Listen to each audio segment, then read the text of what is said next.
lenguaje de las flores muertas. Escrito por Anclasi. Narra Nicole.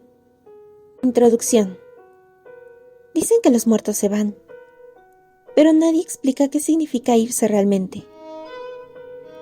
Cuando lo enterraron, el cielo estaba quieto. No llovía, no hacía sol, ni siquiera el viento se atrevía a moverse. Todo parecía contenido, como si el mundo esperara algo que nunca llegó. Yo también esperé. Alguna señal, algún temblor, algo que me dijera que él no se había ido del todo. Elías había dicho una vez que no le temía a morir. Cuando me pudra, crecerán flores. Sonrió. Y eso, abril, será mi eternidad. Yo me reí. Él hablaba así, como si la muerte fuera solo una etapa más del viaje, como si su cuerpo no fuera más que una semilla, esperando el momento de abrirse. Pasaron 3 semanas. La casa se volvió cada vez más silenciosa. Las cosas de Elías seguían ahí. Teníamos miedo de quitarlas y olvidar que alguna vez existió. Por eso, nadie quería tocar nada. Mi madre caminaba como si estuviera muerta. Papá hablaba poco. Y yo, simplemente, escribía su nombre en cada rincón que encontraba, como si eso pudiera hacer que regresara. Pero él no iba a volver. Nunca. Capítulo 1. La primera vez que vi una flor crecer junto a su tumba, no supe si era bueno o malo. Era pequeña, pálida, como si no se atreviese a abrir del todo. Una de esas que parecen querer pasar desapercibidas, pero que, si las miras de cerca, revelan un detalle secreto. Una vena violeta que cruza cada pétalo, como si también llevara sangre. Me agaché y la toqué. Estaba viva. ¿Y yo? Yo no sabía si eso me dolía o me consolaba. Elías había muerto hace 24 días. Exactamente 24. Lo sabía porque los había contado.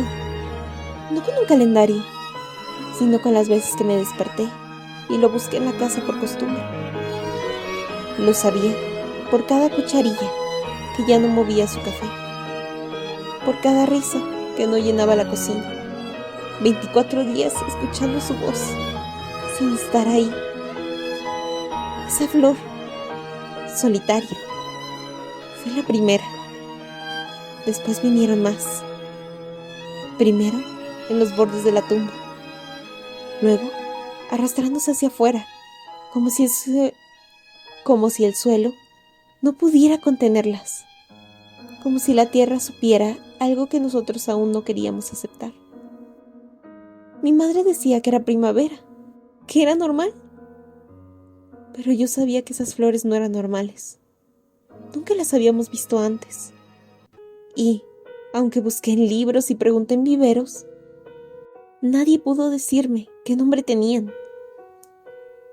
Tal vez no tienen uno, dije en voz alta, sentada junto a la lápida.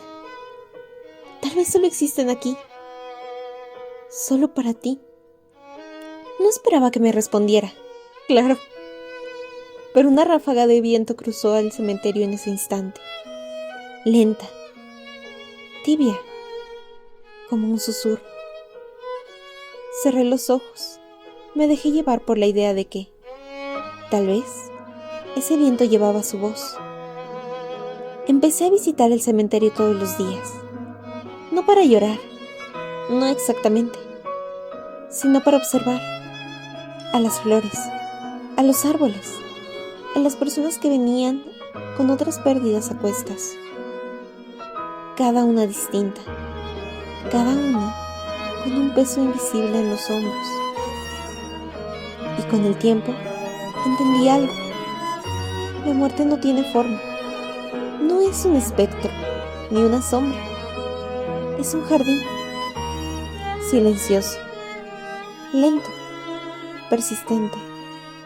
Crece cuando nadie lo mira. Florece cuando el dolor se ha vuelto casi parte del aire. Quizás por eso Elías no le temía. Quizás ya sabía que no se iría del todo, que en algún rincón de la tierra habría una flor sin nombre, un pétalo, con su voz escondida, una raíz que me recordara que él también sabía quedarse. Capítulo 2. Decían que éramos opuestos.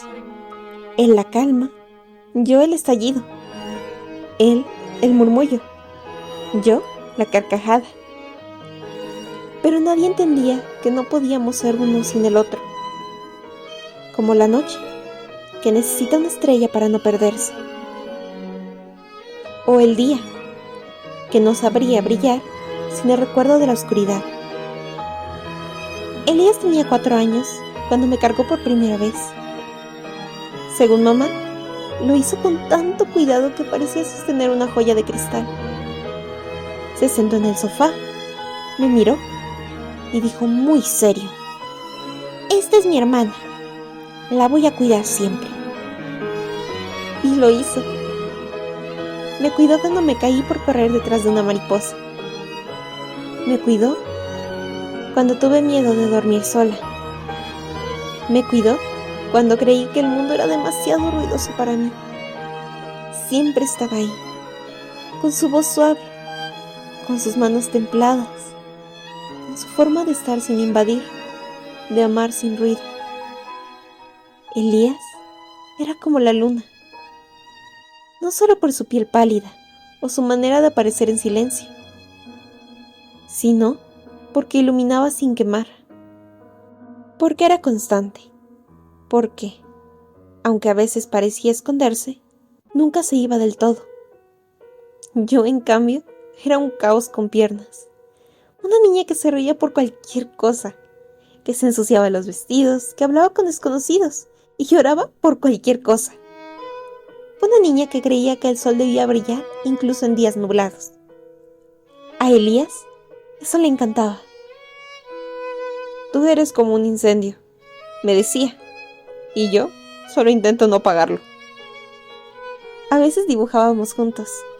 Él hacía árboles, montañas, flores, y yo llenaba el cielo de soles con cara, de flores que bailaban y personas que volaban. A él le gustaban mis dibujos, aunque dijera que las flores no tenían pestañas. Jugábamos a escondernos bajo las sábanas y fingíamos que era una cueva secreta. Yo le decía que cuando él muriera, me metería allí para siempre. Él se reía, como si la muerte fuera solo una palabra que no sabía pronunciarse en serio. Una vez le pregunté por qué era tan tranquilo. "Porque tú ya eres suficiente ruido por los dos", respondió con una sonrisa ligera, y después me abrazó. Nunca discutimos, ni una sola vez, no porque no tuviéramos diferencias, sino porque Elías tenía esa forma de escuchar que hacía que se te olvidaran las razones por las que querías gritar. Tenía paciencia, tenía ternura, tenía esa mirada que te sostenía incluso cuando no lo pedías. Y ahora no está. Ahora camino por la casa como una estrella desorbitada. A veces me río, me siento culpable. A veces lloro, me siento vacía. A veces escribo su nombre en los vidrios empañados de la ventana, como si pudiera mantenerlo aquí. Un poco más, solo un poco más de tiempo. Pero no está, y no volverá. Y sin embargo, siento que me observa, que me espera, que en algún lugar donde crecen flores sin nombre, Elías todavía sonríe. Dibuja montañas y se inventa nuevas formas de estar presente en mi vida.